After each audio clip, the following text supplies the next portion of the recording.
Cigarette வந்து விட்டுட்டு அப்படின்ட்டு எல்லாரும் கை தட்டினீங்கல்ல ஜோரா, அது உண்மையா இல்ல அவர் பேசுறதுக்காக தட்டினீங்களா? நம்புறீங்களா?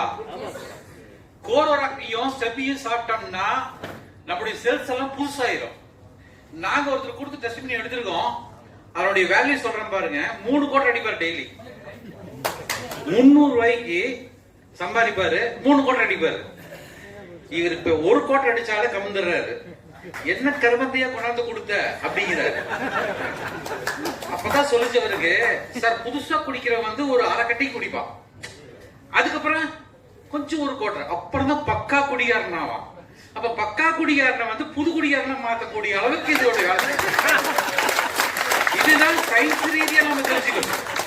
ஆக்சுவலா வந்து அவங்க வந்து அப்படியெல்லாம் கிடையாதுங்க. ஆக்சுவலா வந்து புது குடிகாரனை மாத்திரும். இது 2 சாப்பிட்டோம்னா பக்கா ரிசல்ட் வருங்க. உண்மையிலேயே வந்துங்க கோரோராக்கு சாப்பிட்டா என்ன ரிசல்ட், சாப்பிடலின்னு என்ன ரிசல்ட், கண்டினியூவா சாப்பிட்டா என்ன ரிசல்ட், இது அத்தனையுமே டெஸ்ட் பண்ணியிருக்கிறேன் நான். ஏன் அப்படின்னா இதை சாப்பிட்டு போது எனக்கு என்னாச்சு அப்படின்னாக்கா, எனக்கு ஏஜ் ஆனாலுமே நம்மளுக்கு ஏன்னா அந்த வெளியே சொல்லக்கூடாது. இது என்னாச்சு அப்படின்னாக்கா, எனக்கு ஜாயிண்ட் பெயின் இருந்தது. ஸ்கூட்டர் ஓட்டி ஓட்டி ஓட்டி எனக்கு ஜாயிண்ட் பெயின். இது என்னன்னா, காலையில ஒரு 1/2 hour நான் வார்ம் அப் பண்ணிட்டு நடந்தேன் அப்படின்னா நான் நடக்கலாம். அப்புறம் 1/2 hour கழிச்சு தான் வார்ம் அப் பண்ணிட்டு நான் குளிக்க போகணும்.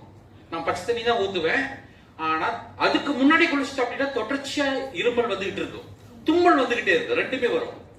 ஆனா இது 2ஐயும் எடுத்ததுக்கு அப்புறம் டோட்டலா இல்லைங்க.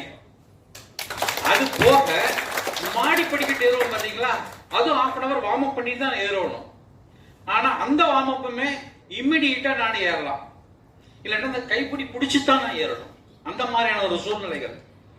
யாராச்சும் கீழே சைக்கிள் விழுத்தாங்கன்னா யாராச்சும் விழுத்தாங்கன்னு திரும்பி பார்ப்போம். அப்புறம் தெரிஞ்சிச்சு, ஓ ஒருத்தர் இல்லையா ரைட்டு அப்படின்னு. அதே மாதிரி படிக்கிட்ட பிடிச்சுதான் ஏறணும், கைப்பிடியை பிடிச்சு. அந்த அளவுக்கு ரிசல்ட் நல்லா இருக்குதுங்க.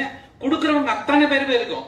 600 சுகர் 4 to 5 days 120 130 ரிசல்ட் வந்து மிகப்பெரிய ரிசல்ட்டுங்க. இதை கேட்ட உடனே மெடிக்கல் ஷாப்காரரு 2 வீச்சும் நான் நினைக்கிற போடாரு. முதல்ல கொண்டாந்து எனக்கு விளம்பரத்தை வைங்க நான் பாக்குறேன். அவ்வளவு பெரிய ரிசல்ட்டுங்க. அதனால நம்மளுக்கு எல்லாமே வந்து நம்ம வந்து மனசுதான் காரணம். முதல்ல பேஷண்ட பார்க்காம அல்லது மத்தவங்க யாரையும் பார்க்காம சொல்லாதீங்க. பேஷண்ட தயவு செய்து பார்க்கவே வேண்டாம். தனவாணி சார் சொல்ற மாதிரி பேஷண்ட பார்க்கணுங்கிற அவசியமே இல்லைங்க. 3.6க்கு மட்டும் பாயிண்ட் கரெக்ட் பண்ணி ஐடி மட்டும் லாக் பண்ணுங்க, ஆட்டோமேட்டிக்கா பண்ணிட்டு இருக்கு, எல்லாருக்கும் நல்லா இருக்கு. பிரச்சனை இருக்கிறவங்களுக்கு பிரச்சனை தீரும், பிரச்சனை இல்லாதவங்களுக்கு 10 வருஷம் காசு போக வேண்டியதுல. Thank you very much.